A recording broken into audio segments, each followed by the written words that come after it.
Oi pessoal, dando continuidade ao nosso capítulo sobre a Europa no século XIX, no qual nós já falamos sobre a primavera dos povos, as revoltas populares, a participação da burguesia. Dando continuidade, a gente vai falar sobre os movimentos que surgiram em manifestação contra essa burguesia e vamos falar também sobre algumas ideias sociais, políticas e econômicas da época do século XIX, tanto que favoreciam a burguesia, como o liberalismo, como ideias que defendiam a classe trabalhadora, como o socialismo, que se divide em algumas fases e a gente vai falar sobre isso, tá? Num primeiro momento, vale lembrar que nas fábricas vão surgindo as primeiras manifestações contrárias à imposição e exploração desses trabalhadores que tinham uma vida no trabalho muito pesada e péssimas condições de moradia também, em decorrência dessa exploração exagerada, de salários muito baixos, miseráveis na realidade, tá? O mundo se urbanizava, mais fábricas surgiam e as diferenças sociais elas se acentuavam, se agravavam cada vez mais. E nós vamos perceber que desde a Revolução Industrial, que começa lá no século XVIII, desde a primeira Revolução Industrial, eram as indústrias que ditavam os rumos desse mundo moderno, fazendo com que as relações entre as pessoas se modificassem, especialmente entre a burguesia, que era a dona dos meios de produção, e os proletários, os operários, que eram obrigados a vender a sua força de trabalho para os donos dos meios de produção, que são a burguesia, tá? Cresce então, nesse século XIX, o movimento operário, surgem os primeiros sindicatos, que eram associações de trabalhadores de uma mesma categoria profissional em busca de melhores condições de trabalho e de vida, até porque uma está atrelada à outra. Surge o primeiro movimento, além da formação dos sindicatos, que eles chamavam de trade unions. O primeiro movimento que surge é o chamado cartismo, uma referência à Carta ao Povo, tá? Um movimento independente dessa classe trabalhadora britânica e que depois vai estimular outros lugares da Europa a fazerem o mesmo, que buscava melhorias nas condições de trabalho e nas condições de vida. Embora esse movimento também tenha sido perseguido pela burguesia, que era a detentora dos meios de produção, eles conseguem, através do cartismo, algumas modificações extremamente importantes, como, por exemplo, a criação da primeira lei de proteção ao trabalho infantil, o que não existia, regulamentação do trabalho feminino e infantil, até porque, naquela época, contratavam-se muito mais mulheres e crianças para trabalhar, porque elas recebiam menos da metade do que os homens recebiam. Então era lucrativo, era uma mão de obra barata, tá? Então a regulamentação desse trabalho feminino e infantil é uma grande conquista desse movimento cartista. Uma outra conquista é a reforma do Código Penal, que era extremamente severo na época, e também a permissão que esses operários conquistam através do cartismo para pertencerem e formarem associações políticas, através das quais eles pudessem conquistar cada vez mais direitos, certo?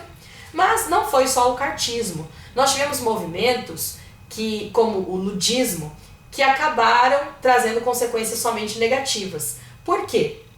O ludismo foi um movimento de quebra das máquinas, liderado por um operário, que era William Ned Lud, daí o nome ludismo, em referência ao seu nome. Por quê? As pessoas não tinham muito acesso à educação, então não se questionava muito. O que eles pensavam? Que as máquinas eram as grandes culpadas por ter tanto desemprego, por eles serem tão explorados. Então eles se reúnem para quebrar as máquinas, o que traz uma consequência desastrosa tanto para eles quanto para os donos das fábricas. E esses donos das fábricas, a burguesia, vai obviamente reprimir com violência e ao mesmo tempo cobrar desses trabalhadores que quebraram as máquinas através do seu trabalho que reponham todo o seu prejuízo. Então o ludismo acabou trazendo consequências somente negativas para essas pessoas. Inclusive tem um caso que eu sempre comento com vocês em sala de aula, de operários que, cansados dessa exploração da burguesia, pegam alguns animais de estimação dessa burguesia, que na época era muito comum, os gatos. Hoje geralmente o animal de estimação que mais tem os cuidados das pessoas são os cachorros, mas na época a burguesia tinha muito esse contato com gatos. E aí esses operários pegam alguns gatos dos burgueses e enforcam e penduram, né, sobre vários fios de eletricidade da época. Então foi um verdadeiro massacre, ficou conhecido como Massacre dos Gatos, que é um verdadeiro horror, né, porque não é dessa maneira que a gente resolve as coisas, mas essa barbaridade, essa barbárie fazia parte daquele cotidiano, infelizmente, naquele momento, de pessoas que passavam fome, que ganhavam muito pouco, viviam muito mal. Então esse desespero também muitas vezes leva as pessoas a cometerem atos atrozes, cruéis, os quais talvez não cometessem se não estivessem naquela situação. Não estou justificando, tá? É só pra gente pensar. Bom, algumas ideias então sociais, políticas e econômicas começam a surgir no século XIX para tentar minimizar essa movimentação, esses conflitos sociais e principalmente esse embate eterno entre burguesia e proletariado. As primeiras ideias, né, sociais que surgem são do liberalismo econômico, trazidos por Adam Smith, que acabam privilegiando de certa forma a burguesia. Nós já vimos isso quando falamos de iluminismo, por exemplo. Tem um vídeo só sobre iluminismo, se vocês quiserem assistir, vale a pena, tá lá no canal também, tá? E se não acharem, pode me pedir que eu envie o link para vocês. Aonde vai falar sobre o liberalismo econômico, criado por Adam Smith, que prega que o Estado não deve interferir diretamente na economia, que devem haver leis naturais que vão reger essa economia, como a lei da oferta e da procura, tá? E aí a gente tem essa ideia de que, para o Adam Smith, a divisão do trabalho era essencial para o crescimento da produção, diferente do que vão pregar outros, tá? Para o Adam Smith, então, o Estado deve ter uma mão invisível ali, ele não deve interferir diretamente, as leis devem ser naturais, porque a economia vai se fazer por si só. Assistam depois o vídeo do iluminismo que ajuda a gente a entender melhor, tá? Perdão, gente, tá passando carro de som aqui na frente de casa, eu deixo tudo fechado, venho para um lugar que é mais propício aqui em casa e mesmo assim acaba acontecendo, tá? Vocês vão encontrar também nessa matéria um pensador chamado Thomas Malthus, que prega o controle de natalidade como uma forma de minimizar as desigualdades sociais. Por quê? Na ideia dele, é claro que é muito mais profundo do que eu estou trazendo aqui, depois vocês vão fazer essa leitura, tá? Na ideia dele, a população crescia exageradamente e em menor proporção crescia a economia, a produção de alimentos, por exemplo. Então essa conta nunca fecharia. Então ele acreditava que tinha que ter um controle de natalidade para evitar a desigualdade social. Acaba sendo bem radical, né, as suas ideias. Dei uma pesquisada sobre Thomas Malthus, eu acho que vale a pena. E inclusive ele dizia que as epidemias que aconteciam, as doenças trazidas, era uma forma de controle populacional.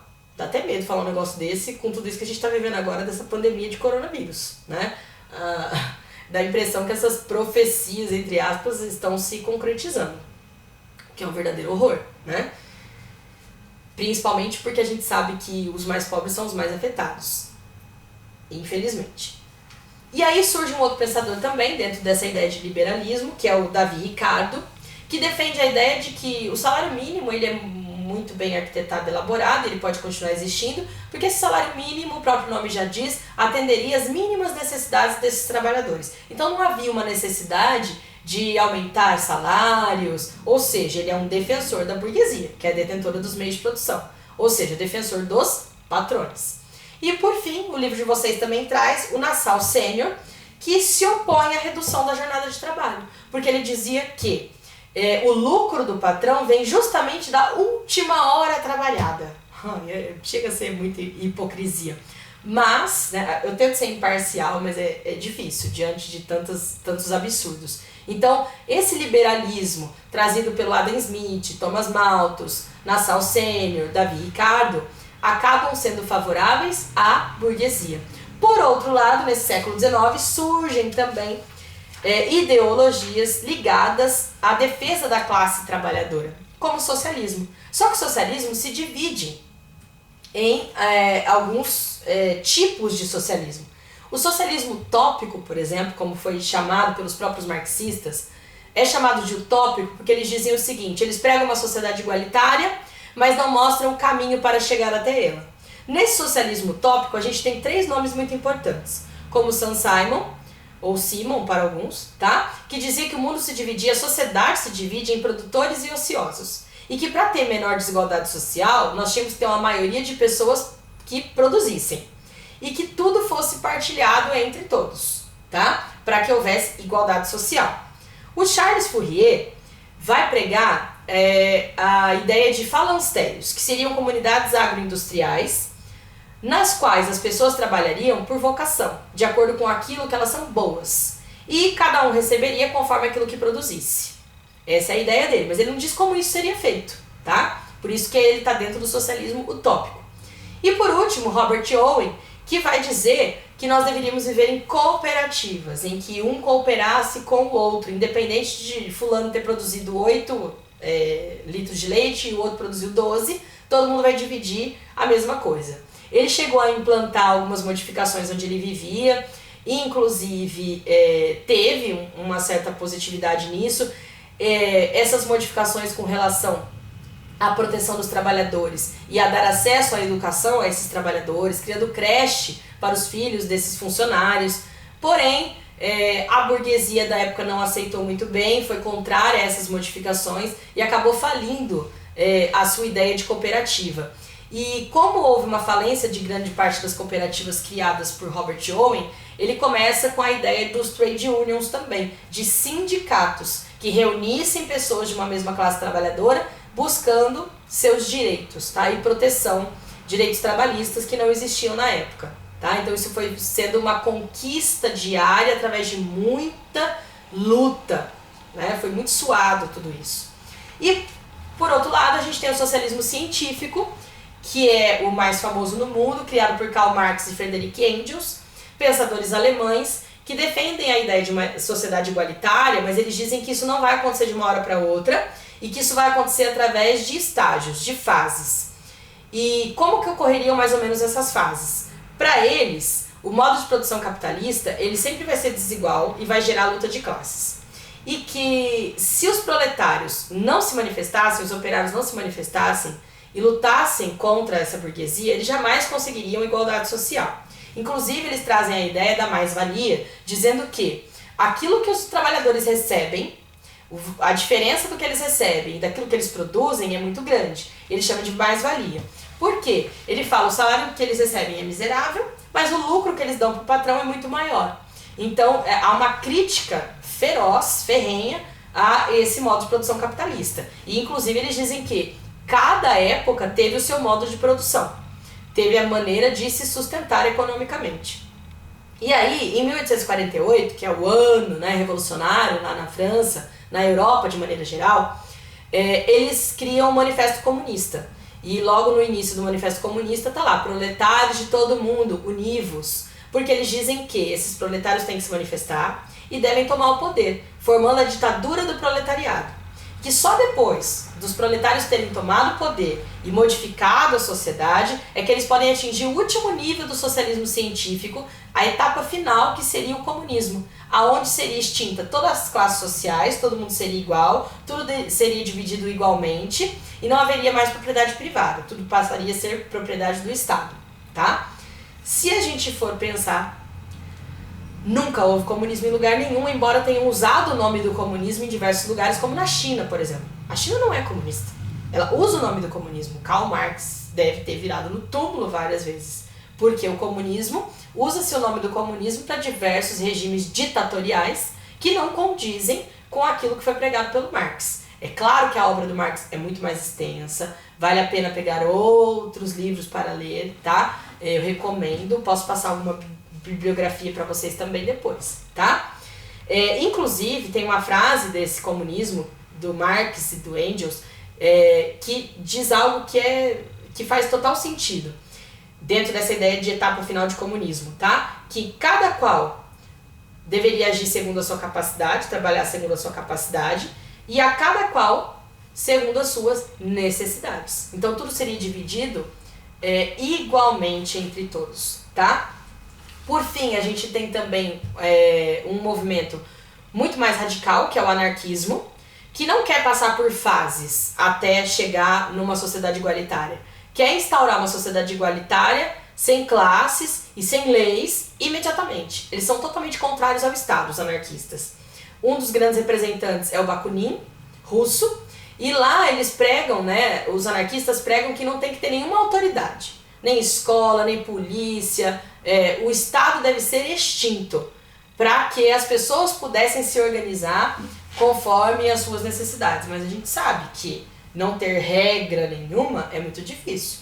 Gente, tem sido difícil agora. Você explica para as pessoas que precisa usar máscara, que precisa de isolamento social, e as pessoas simplesmente não entendem que quanto mais elas resistirem ao isolamento social, mais tempo a gente vai ficar nessa situação.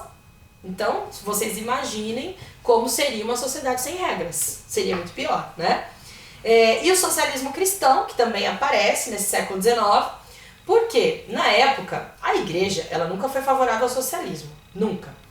Porém, ela não podia simplesmente ignorar a situação miserável em que viviam os trabalhadores. Então, na época, o Papa Leão XIII cria uma encíclica, um livro, Rerum Novarum, com algumas regras, dizendo que eles não se colocam a favor do socialismo, porém, eles pedem encarecidamente, em nome da Igreja Católica, que os cristãos, os patrões, passem a agir com maior caridade para com os seus trabalhadores. Então eles começam a cobrar uma postura diferente desses patrões. A gente sabe que na prática essa postura dos patrões não mudou quase nada, tá? Com base nessas ideias socialistas, começam a surgir algumas internacionais operárias, alguns encontros desses operários pela Europa. Primeira Internacional Operária, formando a Liga dos Justos, a Segunda Internacional Operária, até chegar à Internacional Comunista, que recebe o nome de Internacional Comunista mesmo. E a gente vai falar um pouquinho sobre isso também, sobre o surgimento da ciência no século XIX e tudo aquilo que eles pregam como positivismo, darwinismo social, no próximo capítulo, porque para a gente entender o imperialismo do século XIX, a gente tem que entender essas teorias raciais, essas ideias que a ciência usou a seu favor, tá? Então eu não vou falar disso nesse momento, nesse vídeo, para deixar para o próximo, tá bom? Para o próximo capítulo. O próximo vídeo, dentro desse capítulo ainda, da Europa do século XIX, eu vou trazer a unificação italiana e alemã, tá bom? Tô dividindo assim que fica mais fácil para vocês entenderem. Um beijo para todo mundo, bons estudos, e a gente vai trocando ideias lá na plataforma.